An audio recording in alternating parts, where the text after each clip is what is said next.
What's up guys, we are back with another Diamond Select review. Today we're taking a look at 3 figures, rounding out an entire wave of figures really. So we're taking a look at their new Avatar The Last Airbender figures. We've got AANG, so we've got the main character, we've got KATARA, and then we've also got Zuko. So we've got kind of the 3 big ones as far as I know. I don't know a lot about this property, but I know a little bit.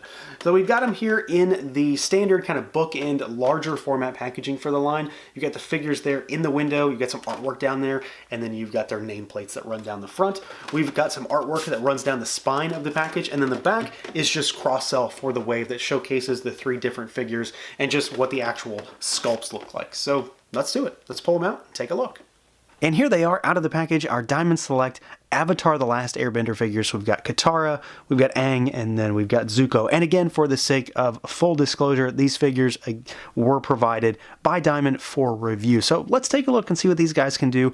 I do think that these are reissues or re-releases with some changes to them, because I know I've seen these in boxes, not the bookend style packaging, so I think there's been a little bit of a change up between that particular release and then this release, but I have no experience with these. Again, I don't really have any familiarity with the brand or the license really, so this is new territory for me. We're going to take a look at each figure individually as far as articulation goes, and then we'll take a look at their overall aesthetics. Of course, we're going to start with the main man himself.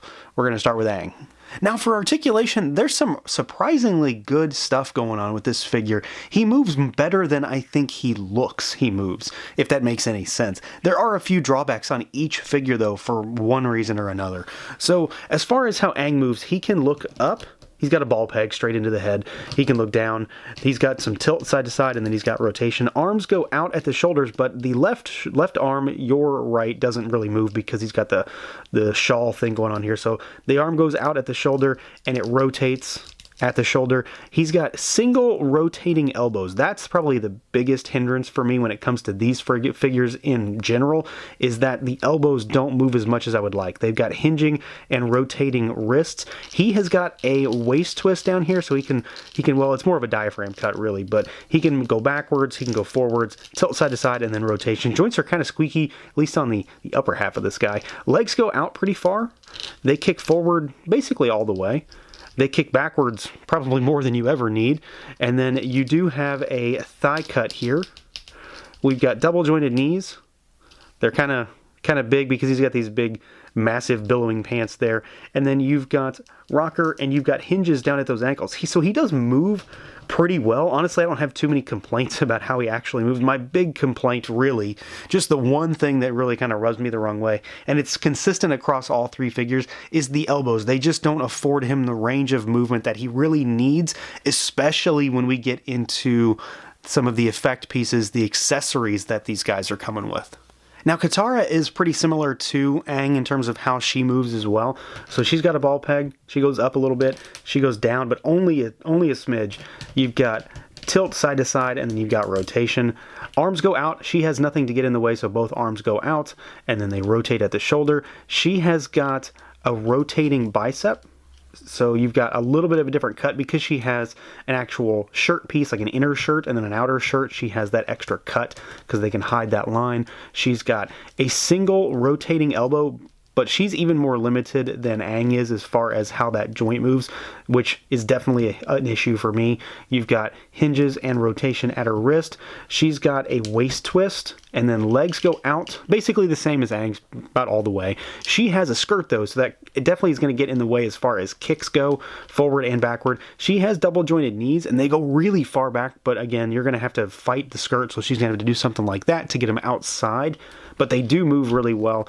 And then you've got rocker, you've got hinges down at those ankles. So she is pretty similar to Aang. The one real difference is that she's got a bicep swivel, and her elbows are a little bit more hindered than his.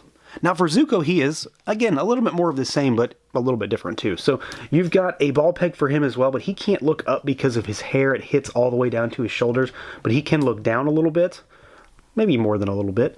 You've got tilt, and then you've got rotation. Arms go out at the shoulders. They go basically 90 degrees, and then they rotate. He's got a swiveling hinging elbow as well, and this is more of the same limited range of movement there. No bicep swivel on this guy. He's got hinges and rotation at his wrist. He actually has a diaphragm cut underneath this rubbery piece here, which is honestly nullified by the piece. You can't really move him at that cut all that well. It doesn't really do a whole lot, and I have a really hard time moving him at the torso cut. He does have a waist twist. It's actually hidden really well by this belt piece, and then you've got legs that go all the way out. They kick forward. He's got, you know, a piece that comes down. It's not as bad as Katara, but it does hinder him a little bit. Still good range of motion for having a piece there.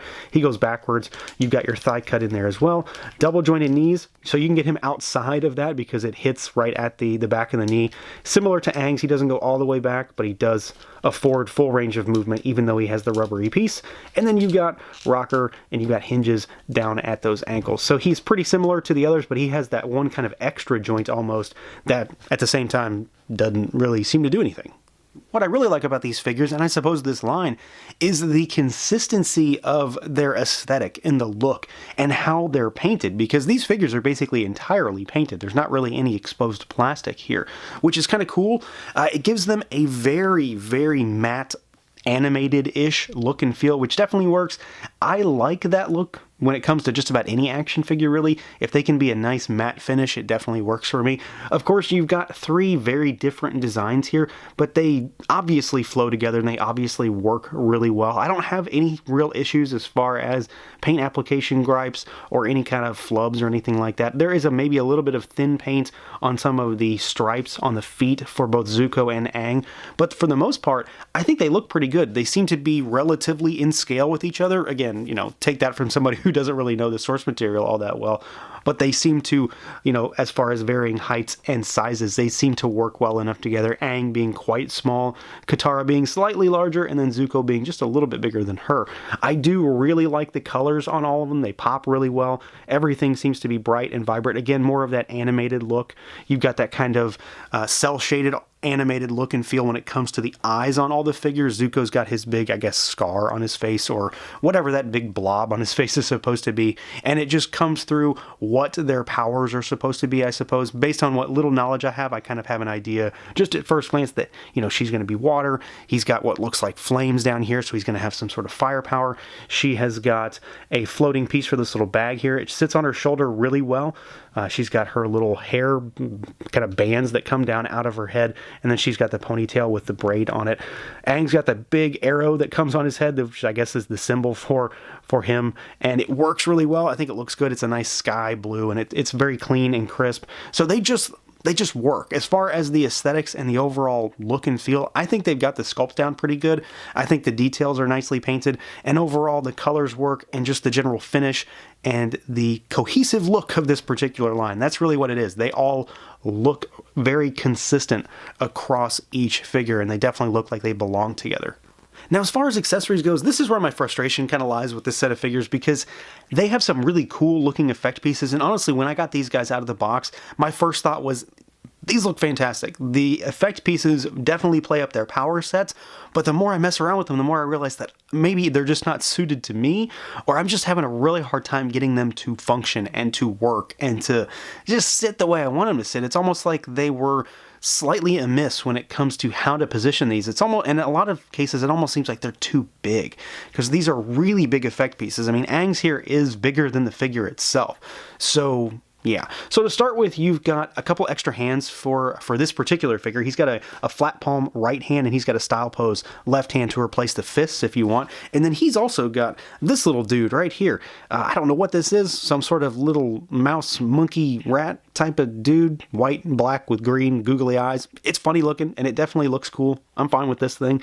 And he's got a little swiveling head. The tail also swivels as well. But the major thing that he has a stand, which is pretty standard for the diamond stuff. It's a standard diamond style stand, and he's got this big effect piece. And when I say big, I mean it's big. It's really, really big. There's a lot of plastic here. It's got one hole that's on the side here, and that's kind of where my frustration comes in. It's just really really hard to position this thing. So you can kind of have it with his hand stuck through these holes. One hand maybe, you can't really get both hands in there very easily.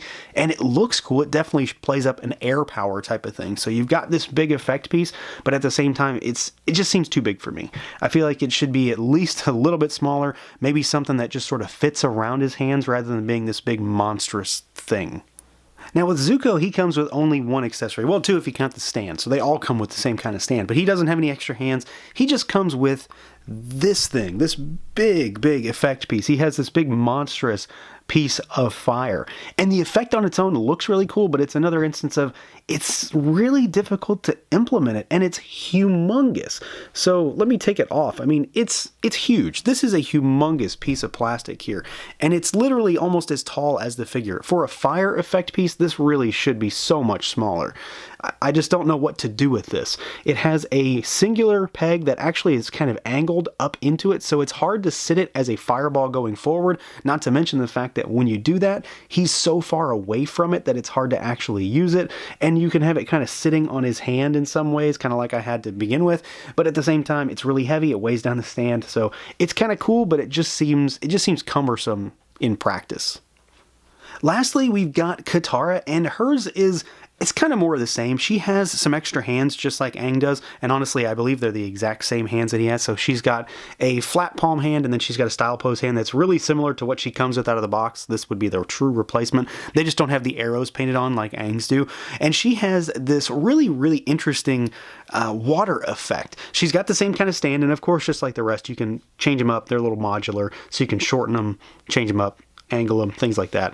But hers is really weird because it has finger imprints on it right here and at the end, but her hands really can't sit in there, nor does she grip anything. It's not like she's actually holding onto it. It's more of a place for her hands to sort of rest.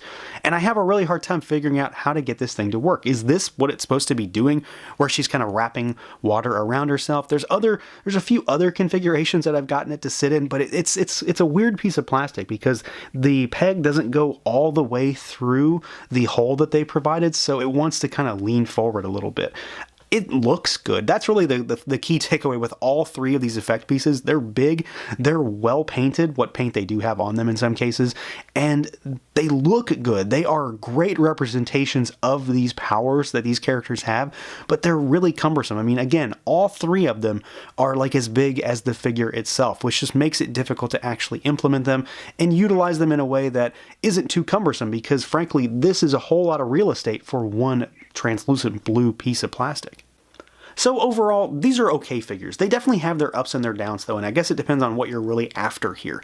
They are surprisingly more articulated than they look, and at first glance, they definitely seem like they're going to be limited, and they are a little limited, but not as much as they might seem. They do have a ton of paint on them, which is a good thing. It sells that animated look, it gives them a very cohesive look, and I don't really have any issues with QC or anything like that. They, for how many paint apps they have, are surprisingly clean. What my big gripe is with these figures, and it's all three of them, is that I really like their effect pieces, but they're too big for the figures. They're hard to implement, they're awkward, and they're just too big. They're too big, they're too heavy, and I feel like they could have been, half that size, easily have sold the idea of what the effect and the power is, but have been much more easy to implement and use and just play around with, because right now they're just kind of cumbersome and they take the enjoyment level down a bit when you're trying to pose these big things around what are relatively small figures. So that's going to do it for this look at the Diamond Select Avatar The Last Airbender figures. Let me know what you guys think. Feel free to like, comment, subscribe, and share, and until next time.